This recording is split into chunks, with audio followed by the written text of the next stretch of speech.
दोस्तों आज की इस रिपोर्ट को बेहद गंभीरता से सुनिएगा, क्योंकि जो तस्वीरें आप अपनी स्क्रीन पर देख रहे हैं वो किसी हॉलीवुड फिल्म का सीन नहीं है और ना ही ये किसी मिडिल ईस्ट देश के हालात है। ये तस्वीर है ब्रिटेन के बेलफास्ट शहर की, जो इस वक्त खौफनाक हिंसा, आगजनी और दंगों की आग में जल रहा है। 9 जून की वो खौफनाक रात जब बेलफास्ट की सड़कों पर कानून व्यवस्था का जनाजा निकल गया। 100 से ज्यादा लोगों की उग्र भीड़ ने घरों में तोड़फोड़ की, गाड़ियों और बसों को आग के हवाले कर दिया। पुलिस पर 1-2 नहीं बल्कि 62 बार पेट्रोल बमों से जानलेवा हमला किया गया है। लेकिन सबसे बड़ा सवाल यह है कि दुनिया के सबसे विकसित और शांत माने जाने वाले देशों में शुमार ब्रिटेन, उसमें अचानक गृह युद्ध जैसे हालात क्यों बन गए? उस रात ऐसा क्या हुआ जिसने बेलफास्ट के लोगों को सड़कों पर उतरने पर मजबूर कर दिया? इस खौफनाक हिंसा की चिंगारी भड़की 8 जून को, जब एक सूडानी शरणार्थी ने एक ब्रिटिश नागरिक पर चाकुओं से बेहद क्रूर और जानलेवा हमला कर दिया। इस एक हमले ने ब्रिटेन के उस सिस्टम की पोल खोल कर रख दी जो सालों से मानवाधिकार के नाम पर अपनी ही जनता की सुरक्षा से खिलवाड़ कर रहा था। इस हमलावर की पहचान 30 वर्षीय हादी अलोदीद के रूप में हुई है। सबसे चौंकाने वाली बात यह है कि इस सूडानी नागरिक को 2023 में ही ब्रिटेन सरकार ने 5 साल तक देश में रहने की अनुमति दी थी। अब पुलिस हाथ पैर मार रही है और जांच कर रही है कि ये शख्स ब्रिटेन में कानूनी तौर पर आया था या अवैध तरीके से घुसपैठ करके। लेकिन जनता का गुस्सा 7वें आसमान पर है। उनका सीधा सवाल है, जिस शख्स को हमने अपने देश में पनाह दी वही हमारे जान के दुश्मन कैसे बन गया? दोस्तों, ये सिर्फ ब्रिटेन की समस्या नहीं है, ये घुसपैठ और बेलगाम माइग्रेशन आज पूरी दुनिया और खासकर हमारे अपने देश भारत के लिए भी एक बहुत बड़ा खतरा बन चुका है। अगर आप भी मानते हैं कि किसी भी देश की सरकार की पहली जिम्मेदारी वहां के मूल नागरिकों की सुरक्षा है, ना कि अवैध घुसपैठियों को पनाह देना, तो इस वीडियो को अपना पूरा समर्थन दे। ये रिपोर्ट हर उस नागरिक तक पहुंचनी चाहिए जो अपने देश से प्यार करता हो। इसे अभी लाइक करें और अपने व्हाट्सएप ग्रुप में शेयर करें। हमारे चैनल को तुरंत सब्सक्राइब कर बेल आइकन दबाइए। चलिए देखते हैं आगे क्या हुआ। बेलफास्ट के यह दंगे कोई आम दंगे नहीं है, यह एक टाइम बम के फटने की शुरुआत है। रिपोर्ट के आंकड़े गवाही दे रहे हैं कि ब्रिटेन में शरणार्थियों और प्रवासियों की संख्या आउट ऑफ कंट्रोल हो चुकी है।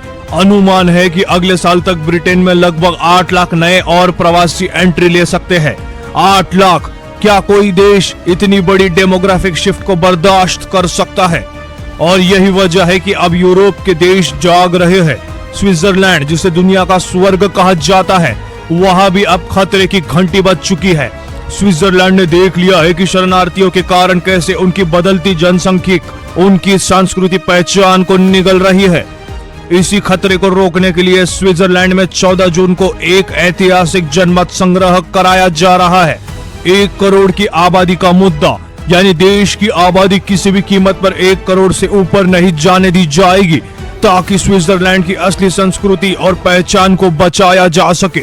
अब यूरोप का स्वर्ग अपनी पहचान बचाने के लिए इतने कड़े फैसले ले रहा है, तो बाकी दुनिया आंखें क्यों मूंद के बैठी है? दोस्तों, इस पूरी रिपोर्ट का निष्कर्ष बिल्कुल साफ है।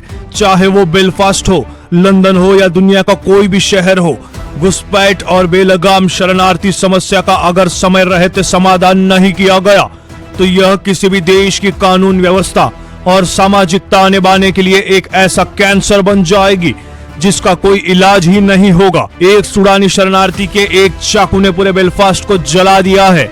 ये पूरी दुनिया के हर देश के लिए एक बहुत बड़ी चेतावनी है। दोस्तों, चलिए अब इस माइग्रेशन क्राइसिस की जड़ों तक जाते हैं। आइए इसका एक डीप एनालिसिस करते हैं। हादी अलोदीद, ये नाम ब्रिटेन की इमिग्रेशन पॉलिसी के मुंह पर तमाचा है। सवाल यह है कि 2023 में जब इसे 5 साल का वीजा दिया गया तो क्या ब्रिटेन की सुरक्षा एजेंसियों ने इसका बैकग्राउंड चेक नहीं किया था? जब एक ब्रिटिश नागरिक अपने ही शहर में सुरक्षित नहीं है तो वहां की सरकार किस काम की? 100 से ज्यादा लोगों की भीड़ का सड़क पर उतरना कोई लॉ एंड ऑर्डर का फेलियर नहीं है, ये सालों से दबा हुआ वो गुस्सा है जो अब ज्वालामुखी बनकर फट रहा है। दोस्तों, स्विट्जरलैंड का 14 जून का जनमत संग्रह सिर्फ एक वोटिंग नहीं होगा, यह एक सभ्यता की लड़ाई होगी। वो समझ चुके हैं कि अगर उन्होंने अपनी जनसंख्या नहीं बचाई तो कल उनका हाल भी बेलफास्ट जैसा हो जाएगा। दोस्तों, अब आपसे मेरा सीधा सवाल है, आप इस पूरे मामले पर क्या सोचते हैं? क्या दुनिया भर में शरणार्थियों के लिए दरवाजे बंद कर देने चाहिए? क्या स्विट्जरलैंड की तरह हर देश को अपनी आबादी और संस्कृति बचाने के लिए कड़े कानून बनाने चाहिए?